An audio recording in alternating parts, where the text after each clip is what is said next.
안녕하세요. 맥키네 지투자클럽입니다. HLB 팜 이데일리 기사입니다. 베이진사와 준시바이오와 항서제약은 다르다.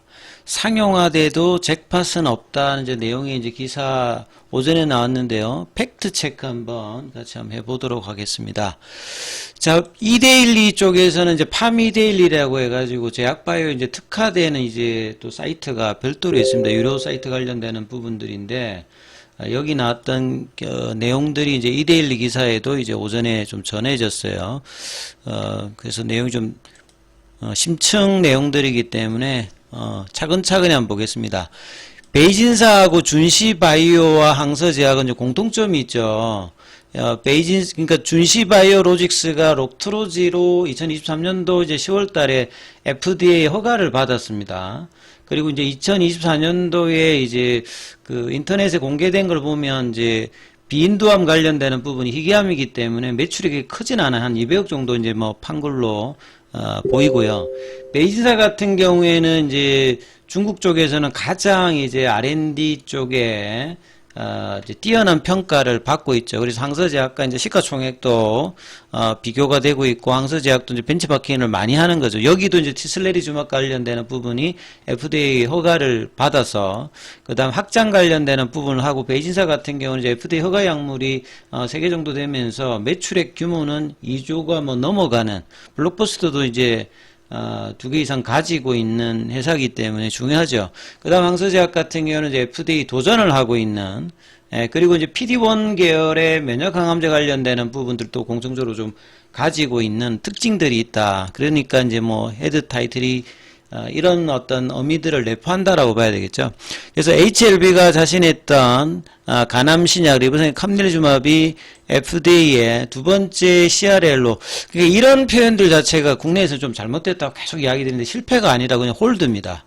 그러니까 CRL의 의미를 정확하게 알고 이제 설명을 해야 되는데, CRL이 세 가지를 다 이제 과거에 2008년 이전에는 approved, approval, not approved 세 가지가 돼 있다가 approval과 not approved 두 가지가 이제 CRL로 결합돼 있기 때문에 여기는 이제 CMC 관련되는 부분으로 이제 뭔가를 하게 되면 승인할 수 있는 그 부분과 아예 이제 안 되는 이게 두 가지가 함의가 같이 돼 있기 때문에 그래서 실패라고 표현하지 않고요. 홀드라고 표현하는 게 맞습니다.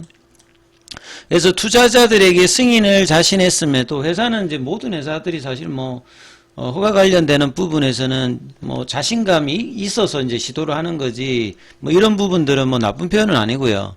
그래서 HLB와 진양군 회장에 대한 신뢰도 문제 두 번째 이제 안 됐기 때문에 근데 근원적인 부분들이 데이터를 요구한다든지 그 다음에 뭐 임상을 재임상하려면 이러면 이제 좀 신뢰가 좀 문제가 될 수가 있겠습니다만 결국 그 약에 관련되는 부분의 문제가 아니라 CMC 관련되는 시간을 요하는 부분들 그리고 또 이거는 뭐 항서제약이 해결해야 될 어떤 부분들이고 이 해결 방법이 여러 가지가 있습니다. 뭐 3자 CMO에 맡기는 방법들도 있는데 이제 시간상으로 이제 그런 어떤 선택지는 안 하고 이미 캄넬리주마비 2019년도 허가받아서 지금 몇 년 동안 팔리고 있는 약물이고 항서제약도 여기에 대비해서 뭐 부사장도 영입하고 업데이트도 했기 때문에 좀 아쉬운 부분이 있겠습니다만 항서제약 입장에서 이 부분들을 뭐 간과하는 어떤 상황들도 아니기 때문에 실패에 따른 어떤 뭐 시장 어떤 신뢰도 문제는 있겠습니다. 이거는 HLB 자체 내의 어떤 신약 개발하는 어떤 다른 바이오텍하고 좀 다른 어떤 입장이 있죠. 항서제약과 파트너십이 있기 때문에. 그리고 승인 불발이 온라인 간담회에서 진양군 회장의 여러 언급도 사실과 다르다. 이건 이제 사실 항서제약의 공수나 항서제약이 어떻게 하느냐가 제가 중요하다고 여러 번 말씀드렸습니다. HLB 입장에서는 자신이 뭔가 레터를 받았다든지 뭐 사항을 정확하게 알고 있는 게 아니라 빠르게 전달하다 보니까 작년도도 그렇고 이번에도 이제 막 그런 내용을 깼습니다만 이거는 이제 HLB 진양군 회장의 어떤 부분하고는 조금 결을 달리해야 되는데 마치 이제 HLB가 모든 걸 다 하고 이제 한 듯한 이제 워딩은 조금 이제 기사를 풀어나가는데 조금 이제 편향된 어떤 입장이라고 봐야 되겠죠. 그래서 간암신약이 상용된다 하더라도 이 부분들은 분명히 이제 맞습니다. 왜냐하면 이제 상용화되는 부분하고 미국 시장에 파는 거는 그 개발 과정 이상의 난이도가 높습니다. 그러니까 이게 쉽게 뭐 매출 얼마 만들겠다 이런 것들은 실질적으로 출시 이후에 리얼로드 데이터와 1년차, 2년차 매출이 어떻게 되는지를 보고 사실 평가를 하고, 이벨리에이트 파마 같은 경우는 허가가 되면 이런 걸 따져가지고 현지에서도 블록버스터가 어느 시점에 될 건지를 후보 약물들을 FDA 허가 약물 통해서 이제 또 전망을 하거든요. 이런 어떤 객관적인 어떤 부분들은 나중에 이제 어떻게 평가하는지를 또 살펴봐야 되고요. 그 다음에 이제 경쟁 약물은 여보 엽디보 관련되는 부분, 이 부분 저도 여러 번 이야기했죠. 4월 20일에 이제 FDA 허가 관련되는 부분이 유력시 되기 때문에 일단은 이제 여보 엽디보 관련되는 부분하고는 좀 경쟁력, 그러니까 이제 스타트 지점이 좀 달라지기 때문에 실제 리얼로드 데이터로 그 나중에 좀 따져야 된다. 그리고 직접 판매 전략을 한다. 그러니까 이제 뭐 파트너 관계를 둬가지고 뭐 팔아대는 게 아니라 직접적으로 이제 PBM 등재도 하고 팔기 때문에 이게 절대로 쉬운 건 아닙니다. 그러니까 이제 뭐 회사가 말하는 피크 매출 관련되는 부분들은 지금 현재 목표이지만 허가 이후에 또 따져야 되는 부분, 이런 부분도 객관적으로 분명히 있는 거고요.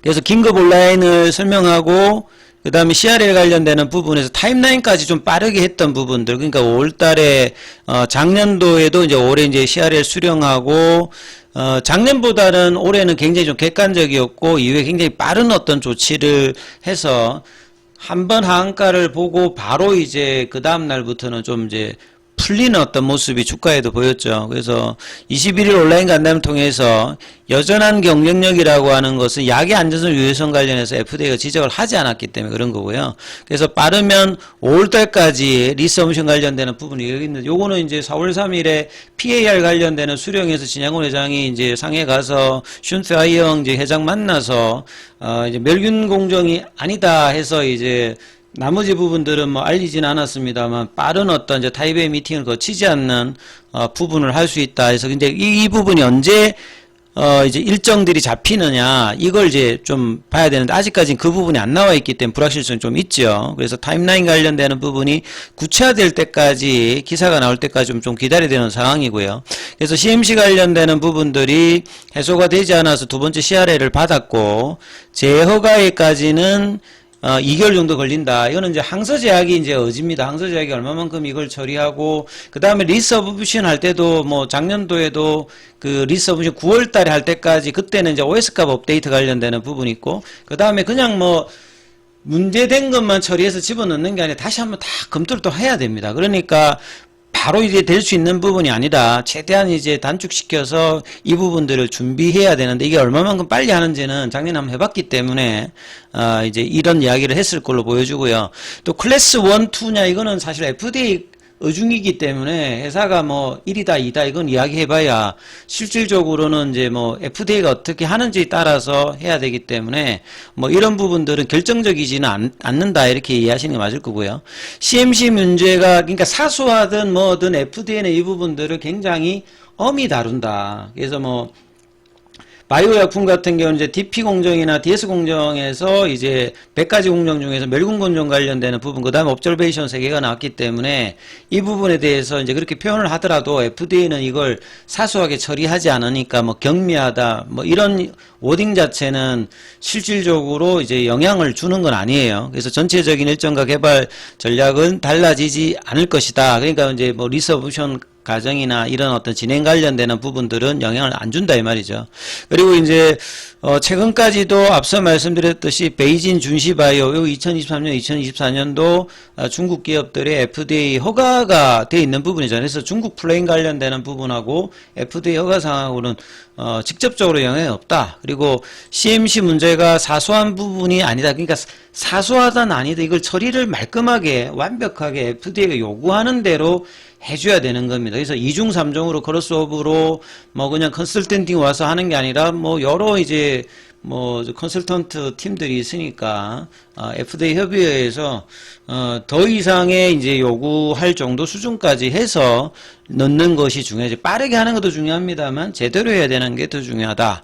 그리고 베이징과 준시바이오 사례에서도 HLB 황소제약 같은 사례로 보기에는 어렵다고 분석하고 있다. 이게 이제 뭐 무슨 말이냐면 베이진사 같은 경우에는 이제 테빈브라, 그러니까 티슬레리주막 관련되는 부분에 승인했고, 여기는 이제 일찍부터 이제 베이진사는 이제 암젠이나 노바티스나 이런 여러 곳에 이제 지분 투자도 받으면서 이 개발 능력을 인정받아서 이제 허가도 되어서 주가가 한때 뭐 10배 이상 올랐다가 이제 그런 어떤 흐름 보고, 미국 쪽에서는 이제 뉴저지에 현지 생산되는 어떤 시설도 지금 만들고 있고요. 이제 준시바이오 이제 사이언스 같은 경우에는 이 록트로지 관련되는 부분에서 현지 파트너사가 코에르스죠. 그러니까 이제 이 말은 뭐냐면 항서제약은 이제 그 미국에 만약에 팔 때 이런 파트너사가 아니라 직판을 엘레바가 판권을 이제 캄릴리주맙도 가져가서 이제 하겠다는 거잖아요. 그러니까 요게 쉽지는 않습니다, 절대로. 그러니까 미국에서 약 파는 게 개발 이상으로 PBM 등재라든지 이런 부분들이 쉽지 않기 때문에 이런 부분들은 좀 감안을 해야 되는 거고요. 그 다음에 아직 허가 받은 게 없고, 현지 법인 같은 경우는 이제 항서제약은 루잔나라는 게 있습니다. 루잔나라는 게 있는데 여기가 이제 설립하고 난 다음에 좀 주춤한 상태고요. 현지 생산 시설이 없는 상태다. 그러니까 요 이야기들을 지금 이제 좀 비교를 한 거고, 이거는 뭐 팩트가 맞고요. 그 다음 업계에서는 진양곤 회장의 이제 희망 참가에 대해서 항상 뭐 이제 이런 부분들은 모든 바이오텍이든 어떤 이제 뭐 경영진 입장에서는 자신감 있는 표현 자체는 뭐 양날의 칼날입니다. 특히나 제약바이오 같은 경우에는 이게 맞으면 자신감인 거고, 이게 틀려지면 좀 신뢰에 영향을 미치는 부분인데, 이거 자체 가지고 뭐 이렇게 지적하기에는 그 약물의 어떤 안전성 유효성이 임상 데이터로 확보되어 있기 때문에 뭐 그런 과도한 측면이 분명히 있는 거고요. 그 다음에 이제 CMC 사유 관련되는 부분들이 항서제약과 어떤 파트너십을 통해서 명확하게 이제 이 부분들을 조금 공유를 하고, 작년에 이제 이런 부분들이 프랭크 제안이 왔습니다만 이번에도 이제 공유를 했는데 얼마만큼 IR이라든지 시장에 대해서 단순히 뭐 영업비밀 이런 걸 떠나서 뭐 어떠한 절차라든지 이런 부분들을 이제 작년보다는 이제 많이 했습니다만, 여기에 대해서 이제 계속 이제 이야기가 나오고 있는, 그 다음에 클래스 1이다 이렇게 이야기하는 것도 했다가 작년에 이제 클래스 2가 되었기 때문에, 이제 이 부분들도 타임라인을 이제 이야기했지만 이후에는 결국 FDA가 어떻게 결정하는지를 보고 좀 객관적으로 바라보는 뭐 이런 거는 분명히 또 필요한 거예요. 그래서 작년 5월 달에 이제 시야를 수령했을 때 FDA가 클래스 1로 될 거다, 경미하다. 그러다가 이제 결국 이제 클래스 2가 되면서 10월 달에 빠졌잖아요. 그래서 이제 그런 부분들. 그 다음에 항서제약이 다 처리했다, 이런 부분들을 했다가 이번에도 결국 좀 안 되었기 때문에 좀 더 강하게 이제 파트너사로 좀 요구를 해야 되는 어떤 부분들은 분명히 있습니다. 그래서 이제 두 번째고, 이제 작년에 한번 겪어봤기 때문에 이번에 진행은 상당히 뭐 신중하게 해야 되는 상황이고, 그래서 FDA CMC 문제는 사소하게 판단할 문제가, 이거는 분명히 맞습니다. 이게 뭐 경미하다, 뭐 FDA가 강력히 권고한다, 이거는 모르는 사람 입장에서 보면 아무 문제 없으니까 빨리 뭐 넣어라 이렇게 생각하는데 그냥 워딩입니다. 그냥 FDA는 서류상에서, 그러니까 이 서류를 제출하라고 하는 부서와 CDER하고 아무 관계가 없거든요. 그러니까 뭐 문제가 없으니까 넣어라 이 말을 우리 이제 보통 일반인들은 허가가 될 것 같은 느낌으로 한다, 이렇게 연결을 인가를 시키는데 그거하고 아무 관계가 없다. 그래서 이런 부분들을 팩트 좀 이해를 하면서 이제 기사들 내용을 봐야 되겠죠. 그래서 약 자체를 다시 만들어야 될 경우도 생긴다. 그렇게 되면 추가 검증해야 될 어떤 부분들이 증가되고 최악의 상황에는 추가 임상도 해야 될 수 있다. 근데 이제 이런 부분들 자체는 FDA가 이야기를 하지 않은 거기 때문에 이 부분은 팩트하고 다릅니다. 그러니까 FDA에서 임상을 요구한다든 데이터를 요구해서 시간이 많이 걸리면 아예 CRL에다가 그걸 이야기하거든요. 그러니까 이런 상황이 아니니까 이 이야기는 전혀 상관이 없는 내용이에요.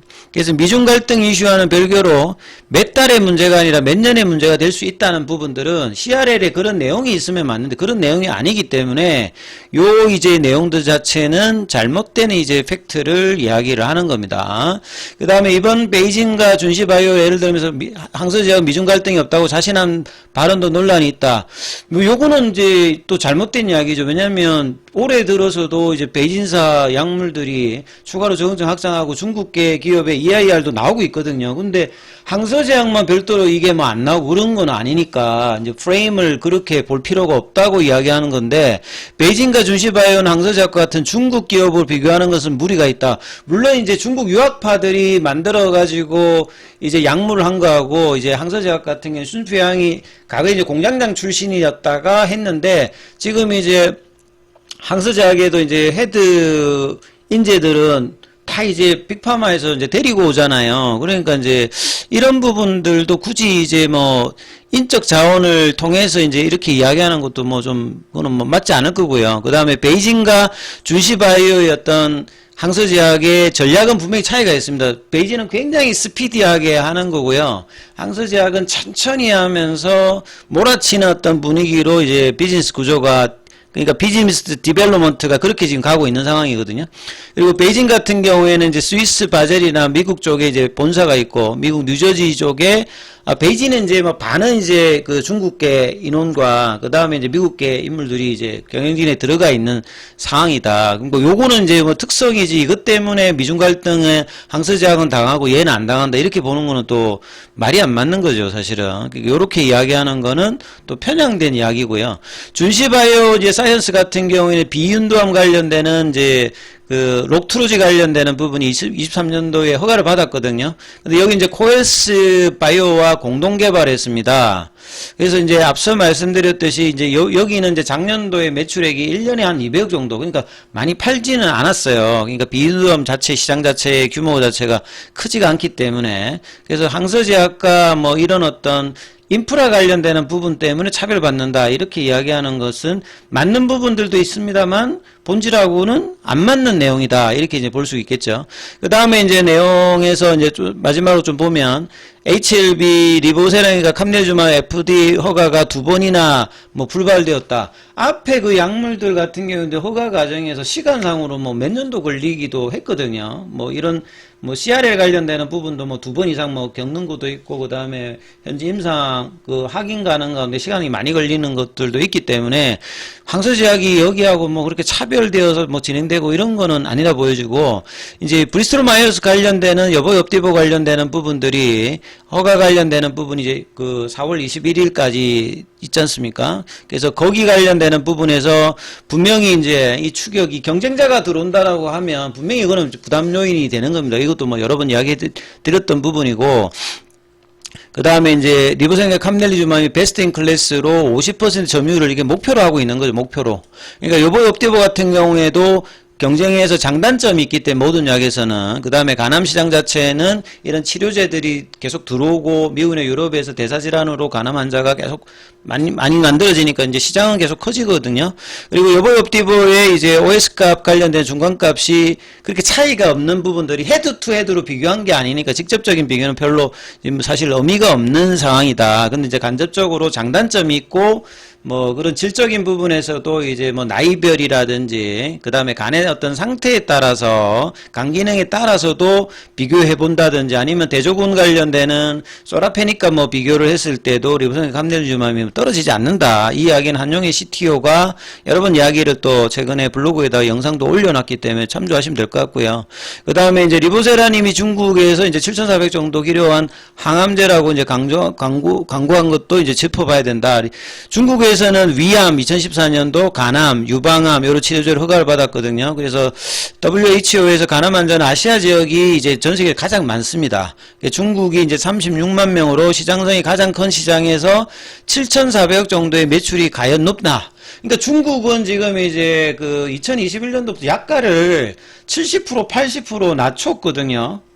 이게 낮췄으니까 이런 영향도 좀 있다라고 보셔야 되는 거예요. 그럼에도 불구하고 그 1년에 이제 간암 관련되는 그러니까 그 환자 수가 많은 거하고 약을 많이 파는 미국은 환자 수가 작아도 이제 소득인 많으니까 약가가 비싸도 해서 시장 자체가 큰 거잖아요. 그러니까 환자 수하고 이 시장 매출하고는 이거는 이제 각국의 보험 정책하고 이런 거 다 비교해 가지고 이야기해야 되는데 요 이제 워딩도 잘못된 어떤 이제 평가라고 봐야 되겠죠. 그래서 지금 이데일리 기사는 팩트도 있습니다만 절반은 잘못되어 있는 이제 워딩이 상당히 있는 내용이다. 이렇게 지금 볼 수가 있습니다. 그래서 리보세인과 캄넬리주마비 FDA로부터 허가를 받더라도 그 사이 가장 큰 경쟁 치료제가 허가를 받고 상용화될 가능성이 있다.